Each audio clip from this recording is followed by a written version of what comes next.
वैशाख मास महत्तम अध्याय 16। जय श्री राधा कृष्ण।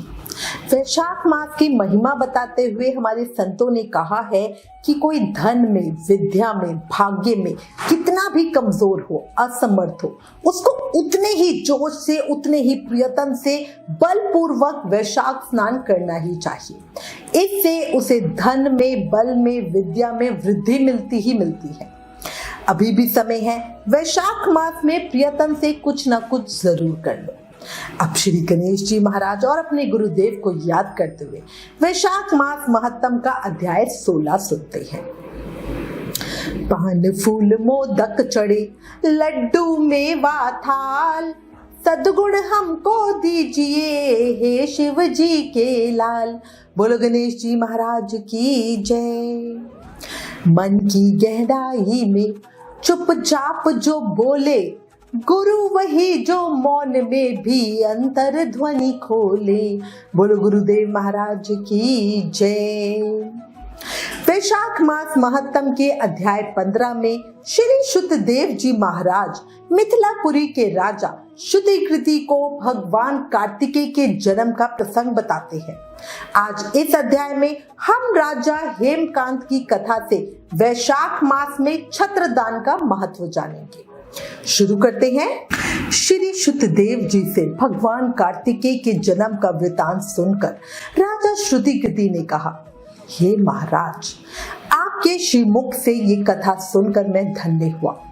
अब कृपया करके मुझे वैशाख मास में छत्रदान करने का महत्व सुनाइए, क्योंकि वैशाख के कर्तव्य शुभ कर्मों को सुनते सुनते मेरी तृप्ति ही नहीं होती है। राजा के ऐसे वचन सुनकर शुद्धदेव जी ने कहा, राजन, जो लोग वैशाख मास में धूप से संतप्त होने वाले महात्मा पुरुषों के ऊपर छाता लगाते हैं, उन्हें अनंत पुण्य की प्राप्ति होती है। छत्रदान के फल की एक प्राचीन कथा कहता हूँ, ध्यान से सुनो। सतयुग में वेग देश में हेमकांत नाम से विख्यात एक राजा थे। वो कुशकेतु के पुत्र, परम बुद्धिमान और शास्त्रधारियों में श्रेष्ठ थे। एक दिन वो शिकार खेलने के लिए घने जंगल में गए। वहां अनेक तरह के मृग और वराह आदि जंतुओं को मारकर जब वो बहुत थक गए, तब दोपहर के समय मुनियों के आश्रम पर आए। आश्रम में शतर्षि नामक ऋषि व्रत में मग्न समाधि लगाए ध्यान कर रहे थे। इससे उनको पता ही नहीं चला कि आश्रम में कौन आया है। अतः ऋषि ने उठकर राजा का कोई सम्मान नहीं किया, जिससे राजा को बड़ा क्रोध हुआ और उन्होंने उन महात्मा को मार डालने का निश्चय किया। तब उन ऋषियों के 10,000 शिष्यों ने राजा को मना करते हुए कहा और बोला, ओ खोटी बुद्धि वाले नरेश, हमारे गुरु इस समय समाधि में है। बाहर कहाँ क्या हो रहा है इनको ये नहीं पता, इसलिए इन पर तुम्हें क्रोध नहीं करना चाहिए। तब राजा ने क्रोधित होकर शिष्यों से कहा, हे द्विज कुमारों, मैं मार्ग से थका मांदा यहाँ आया हूँ, इसलिए तुम लोग ही मेरा आतिथ्य करो। राजा के ऐसा कहने पर वो शिष्य बोले, हम लोग भिक्षा मांगकर खाने वाले हैं। गुरुजनों ने हमें किसी के आतिथ्य के लिए आज्ञा नहीं दी। हम सर्वथा गुरु के अधीन हैं, इसलिए तुम्हारा आतिथ्य कैसे कर सकते हैं। शिष्यों का ये कोरा उत्तर पाकर राजा ने उन्हें मारने के लिए धनुष उठाया और कहा, मैंने हिंसक जीवों और लिटोरों के भय आदि से जिनकी अनेकों बार रक्षा की है, जो मेरे दिए हुए दानों पर ही पलते हैं, वो आज मुझे ही सिखलाने चले हैं। ये मुझे नहीं जानते, ये सभी कृतघ्न हैं और बड़े अभिमानी हैं। इन आतताइयों को मार डालने पर मुझे कोई दोष नहीं लगेगा। ऐसा कहकर वो कुपित हो धनुष से बाण छोड़ने लगे। बेचारे शिष्य आश्रम छोड़कर भय से भाग गए। भागने पर भी हेमकांत ने उनका पीछा किया और 300 शिष्यों को मार गिराया। शिष्यों के भाग जाने पर आश्रम पर जो कुछ सामग्री थी, उसे राजा के पापात्मा सैनिकों ने लूट लिया। पाप बुद्धि सैनिकों ने सारा सामान ले लिया और खूब भोजन किया। जब सायंकाल के समय राजा सेना सहित पुरी में वापस आया, तो उसके पिता राजा कुशकेतु ने अपने पुत्र का जब ये अन्याय पूर्वक कार्य सुना, तब उन्हें राज्य करने के अयोग्य जानकर उसकी निंदा करते हुए अपने पुत्र को देश से निकाल दिया। पिता के त्याग देने पर हेमकांत घने वन में चला गया। वहां उसने बहुत वर्षों तक निवास किया। ब्रह्म हत्या उसका सदा पीछा करती रहती, इसलिए वो कहीं भी स्थिरता पूर्वक रह नहीं पाता। इस प्रकार इधर उधर घूमते हुए उस दुष्ट आत्मा के 28 वर्ष व्यतीत हो गए। एक दिन वैशाख मास में दोपहर का समय था। महामुनि तीर्थ यात्रा के प्रसंग से उस वन में आए। वो धूप से अत्यंत दुखी और प्यास से बहुत पीड़ित थे, इसीलिए किसी वृक्षहीन जगह पे, वृक्षहीन जहां दूर दूर तक कोई वृक्ष ना हो, इसीलिए किसी वृक्षहीन जगह पर मूर्छित होकर बेहोश होकर गिर पड़े। तैव योग से हेमकांत उधर से आ निकला। उसने मुनि को प्यास से पीड़ित, मूर्छित और थका मांदा देख पर उन पर बड़ी दया की।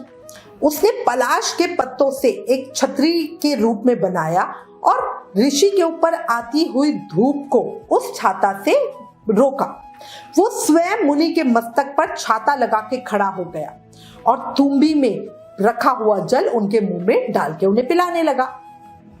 इस उपचार से मुनीश्वर की मूर्छा जाती रही। जब उन्हें चेत आया तो क्षत्रिय के दिए हुए पत्ते के छाते को लेकर वो अपनी व्याकुलता दूर करके बैठ गए। उनकी इंद्रियों में कुछ शक्ति आई तो वो धीरे धीरे किसी गांव में पहुंच गए। उस पुण्य के प्रभाव से हेमकांत की 300 ब्रह्म हत्याओं का जो पाप था वो नष्ट हो गया। इससे हेमकांत को बड़ा विस्मय हुआ। उसी समय यमराज के दूत हेमकांत को लेने के लिए वन में आए। उन्होंने उसके प्राण लेने के लिए संघर्णी रोग क्या होता है? पेट का एक गंभीर रोग होता है, वो यमदूतों ने उसके पेट में पैदा कर दिया। उस समय प्राण छूटने की पीड़ा से छटपटाते हुए हेमकांत ने 3 अत्यंत भयानक यमदूतों को देखा, जिनके बाल ऊपर की ओर उठे हुए थे। उस समय अपने कर्मों को याद करके वो चुप हो गया। छत्रदान के प्रभाव से उसको विष्णु भगवान का स्मरण हुआ। उसके स्मरण करने पर भगवान विष्णु ने अपने दूत विश्वक्सेन से कहा, तुम शीघ्र जाओ, यमदूतों को रोको, हेमकांत की रक्षा करो। अब ये निष्पाप और मेरा भक्त हो गया है, उसे नगर में ले जाकर उसके पिता को सौंप दो। साथ ही मेरे कहने से कुशकेतु को ये समझाओ कि तुम्हारे पुत्र ने अपराधी होने पर भी वैशाख मास में छत्रदान करके एक मुनि की रक्षा की है, इसलिए अब वो पाप रहित हो गया है। इस पुण्य के प्रभाव से वो मन और इंद्रियों को अपने वश में रखने वाला, दीर्घायु, शूरता और उदारता आदि गुणों से युक्त तथा तुम्हारे समान गुणवान हो गया है। इसलिए अपने महाबली पुत्र को तुम राज्य का भार संभालने के लिए नियुक्त करो। भगवान विष्णु ने तुम्हें ऐसी आज्ञा दी है। इस प्रकार राजा को आदेश देकर हेमकांत को उनके अधीन करके यहाँ लौटा। भगवान विष्णु का ये आदेश पाकर महाबली विश्वक्सेन ने हेमकांत के पास जाकर यमदूतों को रोका और अपने कल्याणमय हाथों से उसके सब अंगों का स्पर्श किया। भागवत भक्त के स्पर्श से हेमकांत की सारी पीड़ा क्षण भर में ही दूर हो गई। इसके बाद विश्वक्सेन उसे अपने साथ उसके पिता की पुरी में ले आए। विश्वक्सेन को देखकर महाराजा कुशकेतु ने आश्चर्य युक्त हो भक्ति पूर्वक मस्तक झुकाकर पृथ्वी पर साष्टांग प्रणाम किया और भगवान के पार्षद का अपने घर में प्रवेश कराया। वहां नाना तरह के स्तोत्रों से उनकी स्तुति की और वैभव से उनका पूजन किया। इसके बाद महाबली विश्वक्सेन ने अत्यंत प्रसन्न होकर राजा को हेमकांत के विषय में भगवान विष्णु ने जो संदेश दिया था वो सब कह सुनाया।